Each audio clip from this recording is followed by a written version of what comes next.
name is Winsome Bingham, and yes, I am the author of Soul Food Sunday. And I actually feel like I became an author by circumstance, right? Um, I was a teacher for like 17 years, and I worked in Virginia. And we went to standard operate standards of learning, which is like the state test. But I work with students with disabilities, so I had to create their alternative assessments. And for the reading and English part, I would have to create stories to test comprehension, main idea, context clues. I would create those stories. And so I started putting my students in the stories, and they were like, Miss B, make sure you do this, make sure Miss B, and it just got to where I was using it more so as like this behavior modification plan. Like, you're good, I'm gonna hook you up, you get to be in the stories. And I think it started from there, but I never really think that I could actually write professionally. And then the VA, I'm a disabled veteran with a traumatic brain injury. And one of my goals was to get back to things. I suffer from PTSD as well, that I love doing. And writing was one of those things. And it was a goal. So I started just going back to like writing stories. And I just kept on doing it. And it was a chance meeting with Marla Frazee, who's the author of many books for kids, but she also created Boss Baby. A lot of people seen the movie. And I knew about her books. I didn't realize that she was connected to Boss Baby. Yeah, it's based off her book, of her picture book that she wrote and sold. So Boss Baby is based off of that character. And it was all during 2016 with Hillary Clinton, but and you actually connected on Twitter, right? Out of like 5 million tweets, yeah, she found my one. Yeah, on Twitter. Yeah. And so it was a chance meeting, but I am here today. She was an ally. She kept saying, you're a good writer. You need to get your stuff out there. And I was like, one day, but it was her pushing me and like, you're ready. You need to do this. So here I am. That is so wonderful. I mean, that just shows you the power of having that that encouragement. Yes.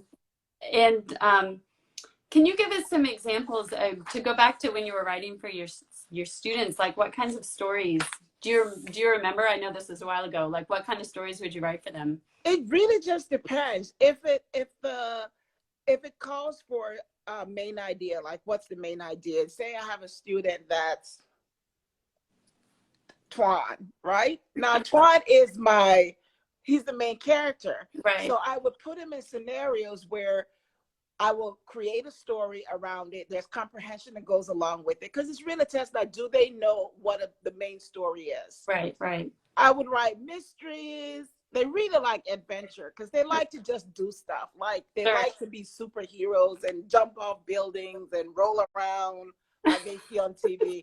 They really get excited for those type of stories. And sometimes I'd write quiet stories because sometimes we just need to calm down.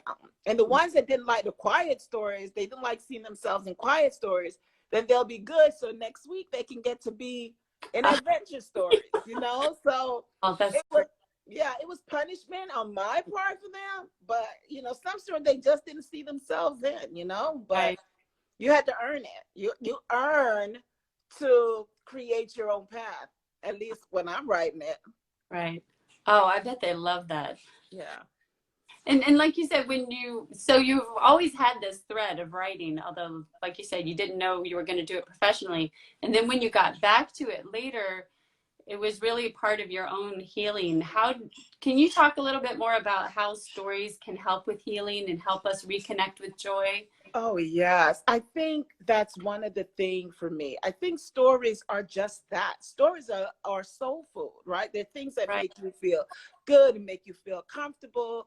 It gives you this sense of accomplishment. And it does give you joy because it entertains you. Right. But we have to stop and think about how we tell stories, right? We need to be sure of the narrative of what we're putting out in the world, what we're saying. And I made this conscious decision, like I want to write stories about joy, right? Because I feel like when it comes to Black and brown kids, we don't see enough of those stories. We Yes. tend to see those stories that's quilted or threaded with the narrative of oppression. And I feel like there's more to us as people. Right. So we need to balance out the shelf. And that's why I always get excited when I see stories or read books that like have Black and brown kids and they're just so ecstatic and over the moon, like Yes. Nigel and the Moon. If you don't have it, you need to buy it. Came out yesterday. This little boy just talks to the moon because he's scared to talk to anybody else. But it's just joy. Like he's going to win. He gets to appreciate. He gets to live. He gets to be seen. And stuff like that, I'm gravitating toward. I find myself buying these picture books or middle grade when I find them in like 5, 10 of them at one time. Because I want to if I meet someone, I'm like, this book is for you, like that type of thing. So I get super, super, super, super, super excited when I get books that's joyous. Yes. And this book is all about joy and all about family and coming together around food. And can you tell us a little bit about what inspired this book? Yeah, so food came about. Now I'm looking back, it's like so many different ways, but I remember my friend's daughter, I was babysitting, and I'm like, I'm one of those people, like if I'm working, everybody around me working. Can we think like let's go.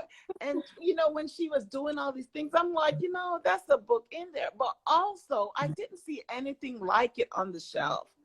And I always wondered, why isn't this on the shelf? It's not far-fetched that people gather and have a good time. My best friend is from Hong Kong. Her name is Man Ying. And they get together and have meals, right? My friend Jen, she lives in Vegas, and she's Mexican American. They get together on Wednesdays and have big meals. Soul Food Sunday it just so happened to be a Black family. But I think I was sharing with someone today. I had a World Read Aloud Day last week, and it was so interesting to me. There was a 4th grader, Black girl. She asked to ask a question, and she said to me, and it sticks with me. She said, "Why isn't Soul Food a nonfiction book?" And no one has ever asked me that. Interesting. And the teacher jumped in, and she was like, "Well, it's not a nonfiction, sweetie, because it's a made-up story." And she's like, "But my family do it every Sunday." And I'm like, "Yeah, right, yeah." Right. So, but it actually made me. I'm like, no one ever thought of that, and I'm like, you're right, because I'm writing an experience. It's fictionalized in the sense that it's the way how it's written, but it's still me. That family is real. Those events in the story is real. So now there's something that we might need to look at, basically. Is Soul Food nonfiction? She had great arguments, and every time the teacher stepped in, she was counter. She was like, she's gonna be a lawyer. I already see it. Yeah, I love seeing the questions that kids come up with, because they think of things that we don't. And do you think that that's why this book has resonated with so many people? Because it really has. I mean, I feel like when I go through social media, it just keeps popping up everywhere. Everyone loves this book. And I just saw, for those that don't know, it was New York Times named it one of the best children's books of 2021. And I just saw this morning, I think you're a finalist for another prize. I'm going to get the name wrong. Was it the Golden Kite Award, I think? Is that right? I didn't even know that existed, but I was I'm like, oh, really? What's that? But it's a good book when it wins awards you didn't even know existed. Didn't even know existed. I'm like, what? When I got the email, I'm like, oh, okay, really? I didn't even know that. But I think one of the reasons why it's resonating with people, as it should, and I'm so glad that it is. We're coming off 2020, right? Where you had all these families and they woke up and their loved one is gone. And people were so busy. They're working, they're working, they're not spending time as much, or they're eating, but at different times of the day. And people realize that, oh my God, life is cliche, but literally short. Like, you have to live every day to the max. And I think with that, people were able to say, we need a revamp. And I think what Soul Food did was it allowed parents and families to see just this snippet, this moment of just something so simple. Plus, I always tell parents, put your kids to work. Let them help. Sit back and tell them what to do. Like when I was growing up, we would play in the street and my mom would get up to shove her head out the window to yell at someone to come in and give her the remote or change the channel.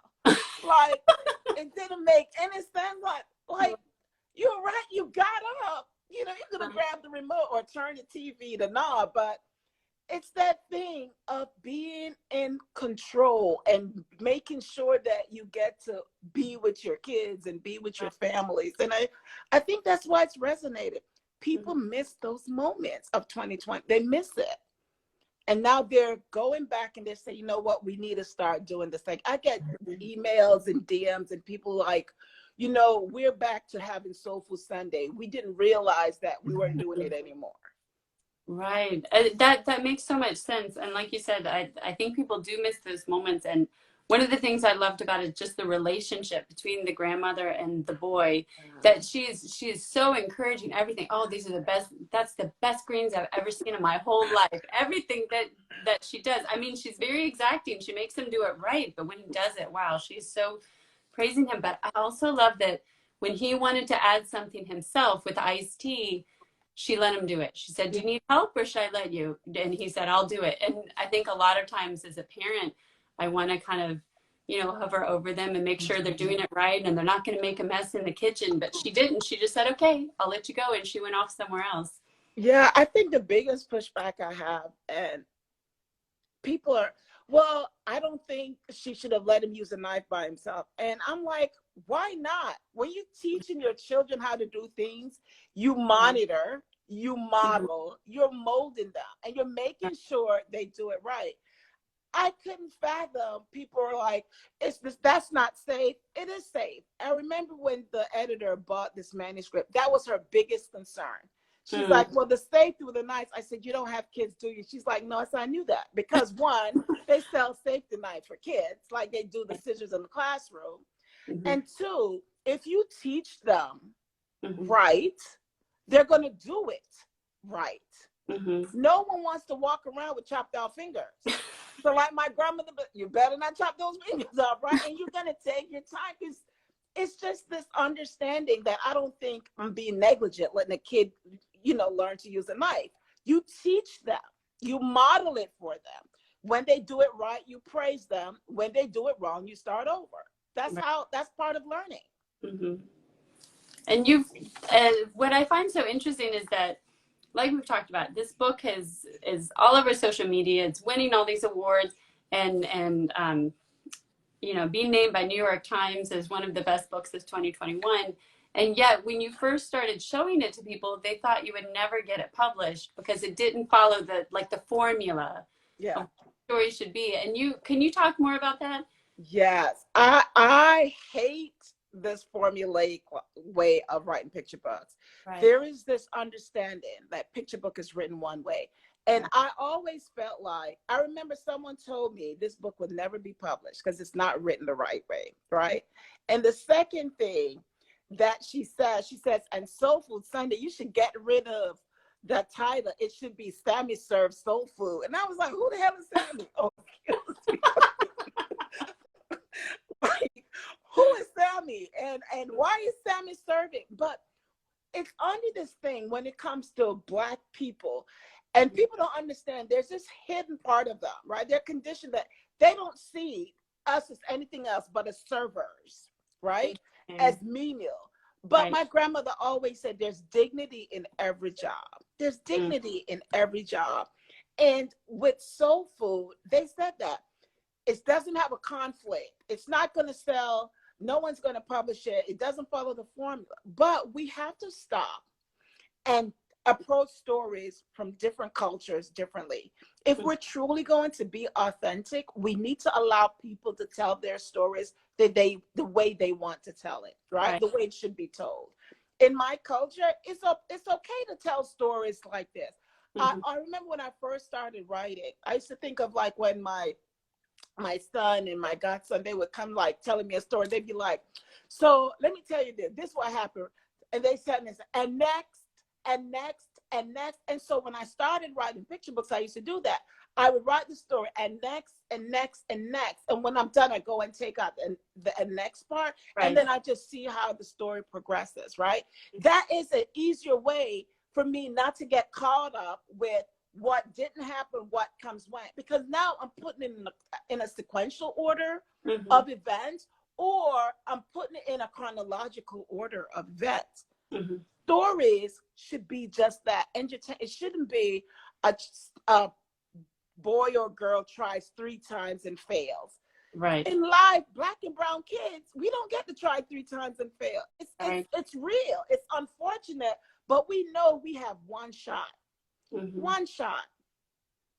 And that's it. We don't get the luxury of messing up and doing it over and over and over and over. Some might, but not everyone.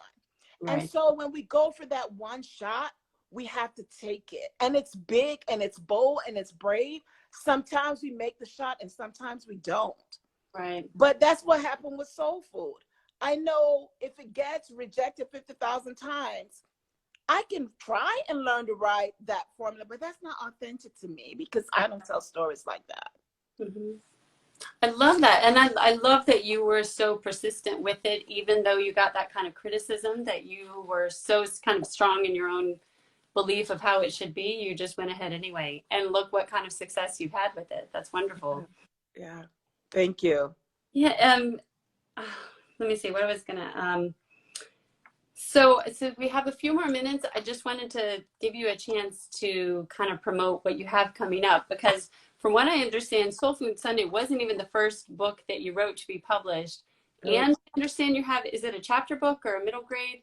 I have a chapter book, yeah. Which is interesting because I thought I had read that where you really love the picture book format, not just for young kids, but just everybody can love picture books. So I'm curious how that process has been for you to write a different format, whether you've enjoyed it or. Oh, I love it. And I don't know if my agent is here. I hope she's not, because I really, I know picture book, we do pretty well with them, but I love writing chapter book and early readers because I was a teacher. And it's always this gray area, this gray space for kids that they feel like they can read the picture book, but they're not yet ready for novels. And then when we get into the I can read, a lot of time it doesn't have true storytelling. It's just word. So they're missing that storytelling part of it. And one of the things, I'm now acquiring editor at Reconnect Books, which is an imprint, a benchmark. And our focus is on marginalized stories and marginalized creators. But one of the biggest things, I went to them and I'm like, we need to do this chapter book line. I want all these different stories for chapter books, writing that I can read space, but they're like this gripping stories. And they were like, okay, let's do it. And so I love that we'll be able to introduce them to true storytelling early, because they shouldn't wait till they get to that middle grade space to have great stories, right? And I'm excited for them, and I'm excited for the kids to do it. But also talking about my first book I sold it to Simon & Schuster. And it was supposed to be my first book. But I think everything happened for a reason, because Soul Food is here. And even after I knew Soul Food was coming, I still never considered myself an author. And I remember in October when Publishers Weekly chose it as the best book of the year. And I was like, wait, it's not even out yet. Where are they? Because there's a whole process that goes on behind the scene. They send it to reviewers early and all these things. And then I got an email. They're like, the New York Times is going to review Soul Food. And I'm like, wait, what? Because I thought that the New York Times review every book, but I come to find out they don't. I didn't know that. I didn't know that, Yeah, they don't. I think about, they said it's what, 1 million books get published a year, kid lit and adults. They can't do 1 million books. Sure, that makes sense. Very, very selective. And then when they chose it as the best book of the year, I was in shock. I remember when I texted CG, he was like, whoa. I'm like, yeah. So we're like, really? But it's a beautiful book. I craft it with intentions. I use devices that work for kids when I was teaching, what they look forward to, what would hold their attention. I have a bachelor's degree in cognitive processing and specific learning disabilities. Mm. I have a bachelor's degree in math education. I got a master's degree in instructional technology. I have one in curriculum. I have an MFA in writing. Like, I am serious about crafting stories. Right. And you have Yeah. all that experience. Like it was almost like a trial run with your students earlier. Like you said, I mean, Yeah. you've got all of the academic learning and you had the kind of the real person to person experience with it. So Yeah. what are the books that you have coming out? What are their So, names? yeah, so I have the For Good series that's coming from Roycraft, and it's a chapter book series with some military kids, some kids that families in the military and they live on a military post, and they just explore. But I really like how these four kids, Ying and Lang and George and Carlos, how they maneuver the post, but how the parents, the role of their parents, like Lang's mom is a scientist, and Ying's mom is a general of the post, which is a woman, and then you have Carlos and George, whose parents is a same-sex couple. But all of these are people I know, people that's in the military with me or my sister vets. So it's all of us. And I love that about this series. I also have The Walk that's coming from Abrams, and it's illustrated by E.B. Lewis. And it's about a family, about a grandma going to vote and taking her grandbaby with her. But they stop along the way and collect the whole community. And it's called The Walk, and they all walk to the polls. And that dynamic is interesting because we're going to see as we are watching how politics unfolding in America and how there's this continuation of suppressing votes and this continuation of taking the voice away from others and just keeping them voiceless. We have to be vigilant in who we are and what we stand for and what we want to have. We have to have a voice, and The Walk is just that, getting kids to understand the process, the motivation for a family, marginalized community, on the importance of getting out there and letting your voice be heard. But also, when we look at voting, we make it seem like it's just this individual act. And in reality, it isn't, right? It takes a group of people to advocate for change, to stand up for change. And kids need to understand that. And I think that's why it's so important for kids to build strong relationships, because you always need someone. So The Walk is coming. Then we have the one for me is Missing Mama. And it's about a little girl dealing with a mom with PTSD. And even today, when I read that manuscript, I still cry. That's going to be the tough one. I have more coming, but it's hard to remember everything off the top of my head. So much that you do it. Yeah, you've got so much going on. Yeah. Oh, this sounds so wonderful. It's such powerful books. Thank you so much for sharing those, and we will Thank you for definitely having me.